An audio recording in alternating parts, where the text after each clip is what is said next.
폭로되지 말아야 될 정보는 살아있어요. 이스라엘의 비밀 정보기관 2차 세계대전 전으로 가야 돼요. 그게 맞는 내용이라고 이야기 안 합니다. 왜일까요?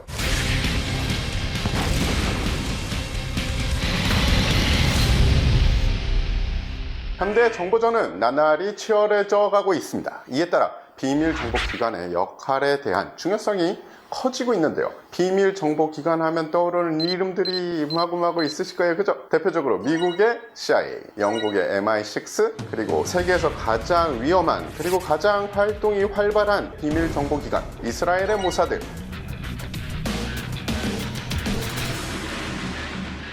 들어가기 앞서 간단히 이 비밀 정보 기관에 대해서 말씀을 드릴게요. 워낙에 많은 컨텐츠, 영화, 책에 이런 비밀 정보 기관이 이야기가 나오고 있습니다. 제가 작가로서, 기자로서 말씀을 드리는 건데, 이런 비밀 첩보 기관에 관한 이야기는 정말 하기 쉽기도 하고 정말 하기 어렵기도 합니다. 왜냐? 제가 만약에 틀린 내용을 실어도 그 누구도 네가 틀렸다라고 얘기 안 해요. 맞는 내용을 실어도 그 누구가 그게 맞는 내용이라고 이야기 안 합니다. 그래서 작가가 마음대로 쓸 수도 있어요. 하지만 정말 정확하게 쓰는 거는 되게 힘들죠. 그리고 만약에 그런 내용이 나갔다, 즉 폭로되지 말아야 될, 보안이 지켜져야 될 부서의 명칭이 나갔다, 그럼 부서의 명칭이 바뀌거나 아니면 오히려 그걸 역정보로 이용하는 경우가 많습니다. 그래서 가려 들으셔야 됩니다. 모사드는 좀 줄여놓은 말입니다. 하모사드 레테온이라는 히브리어예요.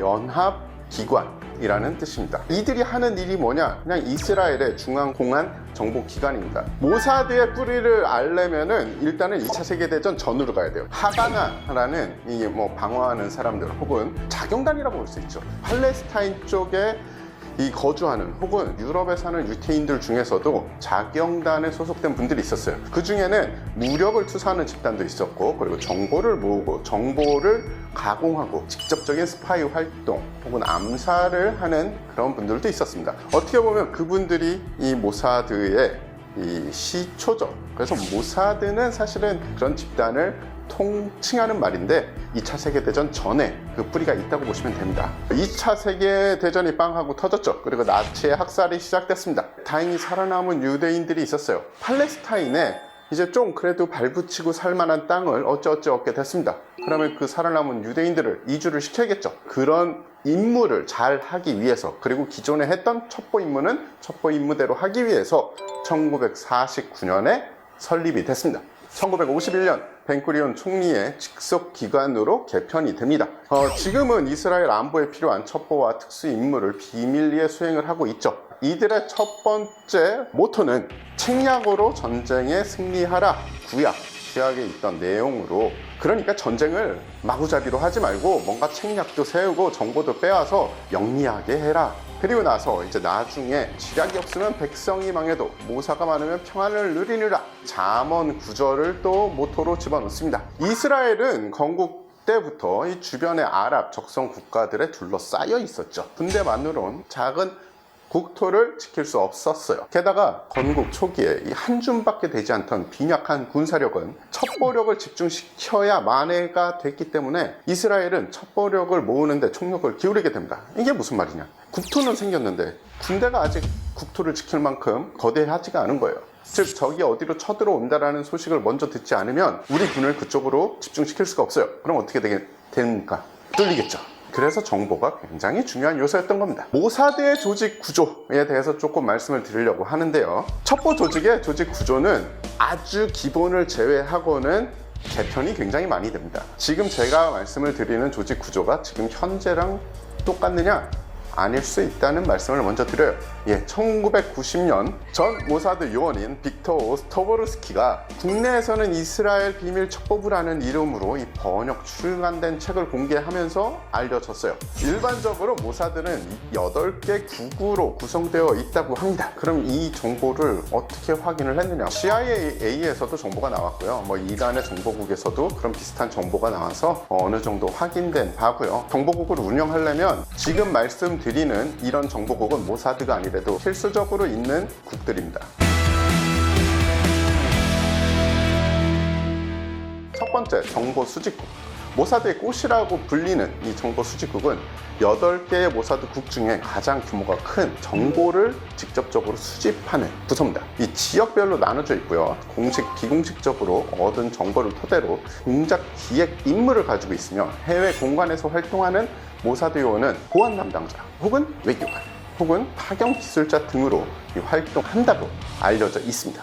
두 번째, 이 정치 연락 공개에 있습니다. 이 해외 국가들과 이스라엘의 정치적인 상황에 대한 이 정보 수집과 연락 임무를 담당하며 비수교국 역시 포함이 됩니다. 정보 수집국과 중첩되는 업무가 좀 많은 편이죠. 자, 이를테면 이겁니다. 저희가 어느 A 국가에 가서 작전을 해야 돼요. 근데 그 A 국가에 우리가 공작 기반이 있는 곳이면 편합니다.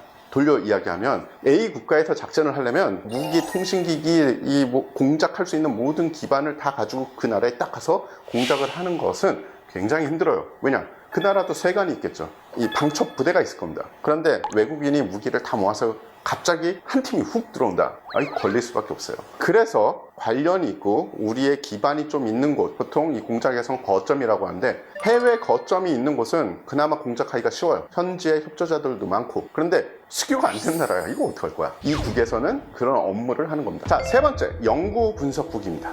이분들 생각하면 살짝 눈물 나는 곳입니다. 세계 각국에서 취득한 첩보와 정보를 분석하고 가공하는 임무를 합니다. 그냥 야근 많이 하시는 분들이라고 생각하시면 돼요. 이분들은 춤도 잘 못 쏘는 분들이 대부분이에요. 일일, 주간, 월간 정세 보고서를 발간을 합니다. 그런 정보들을 모아서 이게 정말 어떤 게 맞는지, 어떤 정보를 우리가 가공을 어떻게 해야 되는지 이런 일을 하세요. 현장에만 안 나갔지 분석하고 취합하고 최후의 정보로 가공하는 것은 바로 이 분석국에서 한다고 보시면 돼요. 심리전국, 어떻게 보면 요새 되게 중요하게 떠오르는 국이죠. 선전과 심리전을 담당을 하고요. 최근에는 인터넷 공간에서 사이버 전담팀과 함께 많은 활동을 하고 있다고 합니다. 왜일까요? 예전에는 심리전 하면 뭐였습니까? 영화, TV 혹은 신문, 잡지. 여러분들이 틈만 나면 뭐 한다? 자, 인터넷 하시겠죠, 핸드폰으로. 그래서 사이버 특수공작국, 히브리어로 마사다, 준군사작전, 적진내 심리전, 파괴, 암살, 납치 등의 임무를 수행합니다. 여러분들이 영화에서 봤던 섹시한 임무는 다 여기서 한다고 보시면 돼요. 모사드가 관여한 군사작전에는 이스라엘 군이 동원되기도 하며 이 때문에 모사드 내에는 이스라엘 현역들이 상당수 파견 나와 있지만 이 소수 정예로 신속히 실행되어야 하는 군사작전 혹은 무력작전일 경우에는 이스라엘 군보다는 모사드 내 특수공작국 정예 요원을 주로 운영하는 것으로 알려져 있습니다. 세계의 특수정보기관을 보면 어떤 기관들은 무력팀을 운영을 하고요. 어떤 기관들은 무력팀을 운영을 안 합니다. 왜 그럴까요? 정보는 살아있어요. 근데 이 정보라는 게 굉장히 빨리 죽어요. 왜냐? 마지막에 우리가 획득한 정보랑 지금 이 시간의 정보랑 다를 수가 있는 거예요. 만약에 위험 인물 A를 무력화시켜야겠다. 그래, 군대를 동원하자. 그러면 어떻게 됩니까? 군대 인사체계로 또 다시 가서 자, 누구누구를 해서 어떻게 군사작전을 해주십시오. 그러면 한 바퀴 돌아야 되는 거죠. 그동안의 정보는 어떻게 되겠습니까? 물론 계속 업데이트를 하겠지만 빠르게 안 되겠죠. 그래서 정보기관에서 무력팀들을 사용을 합니다. 이 밖에 기술 및 사이버 지원팀들이 있는 것으로 알려져 있는데요. 이 TF 체계로 이루어지기 때문에 최신 정보에 무슨 국이 무슨 국으로 개편됐대, 8개에서 10개가 됐대, 그다지 상관이 없어요. 왜냐? 어차피 국의 이름은 바뀔 수가 있고요. 모사드의 지원 체계는 어떤 조직 체계인지보다 이 현재까지 꾸준히 운영되고 있는 국들이 어떤 국들이 있는지 이것을 이해하시는 게 더 모사드를 이해하시는 방법입니다. 모사드의 인원 선발, 2014년 인터넷에서 모사드 공개 채용 화면이 캡처되며 화제가 된 적이 있는데요. 비밀 정보 기관이 공개 채용을 한다. 이건 황당한 이야기라고 느껴지시겠지만 팩트입니다. 모사드는 2001년부터 인터넷 홈페이지를 통해서 공개 채용을 하고 있습니다. 채용 방법이 생각보다 다양해요. 하나는 전통적인 방법입니다. 물어 아름아름입니다. 그 뜻이 뭐냐? 내가 아는 누가 있는데 혹은 내가 어떤 인원이 필요해, 그러면은 그 인원이 있는 데로 가서 헤드헌팅을 하는 겁니다. 그게 전통적인 방법이고, 근데 아까 말씀드렸듯이 요새는 무슨 시대다? 인터넷으로 모집하면 훨씬 많은 사람들을 모집할 수가 있어요. 그 사람들의 백그라운드가, 그 사람들이 이력이, 인터넷으로 연락 온 사람들의 대부분은 자기의 거의 모든 백그라운드와 자기의 거의 모든 사항이 인터넷에 있는 사람들이 거의 답니다. 당시 개설한 공개 채용 홈페이지는 단 한 페이지로 지원자의 국적을 선택할 수도 있는데요. 이 중 한국도 국적 선택란이 있습니다. 자, 그럼 여기서 문제가 나가겠습니다. 모사드는 유대인의 정보기관이죠. 한국 사람인데 모사드의 요원이 되려면 개종을 해야 될까요? 필요 없어요. 모사드의 몇 급 직원이 되는지는 모르겠지만, 그리고 얼마나 위로 올라가야 될지는 모르겠지만, 모사드에서 필요한 인원이면 유대교가 아니래도 상관이 없습니다. 근데 어느 순간에 진급하시려면 개종하셔야 될 거예요. 춤과 노래, 흥이 있는 민족입니다. 유대인을 학살했다. 정의 구현을 합니다. 모사드를 파견을 했습니다. 아, 특수작전을 하자. 남미로 도피를 합니다. 발등에 불이 떨어진 거죠.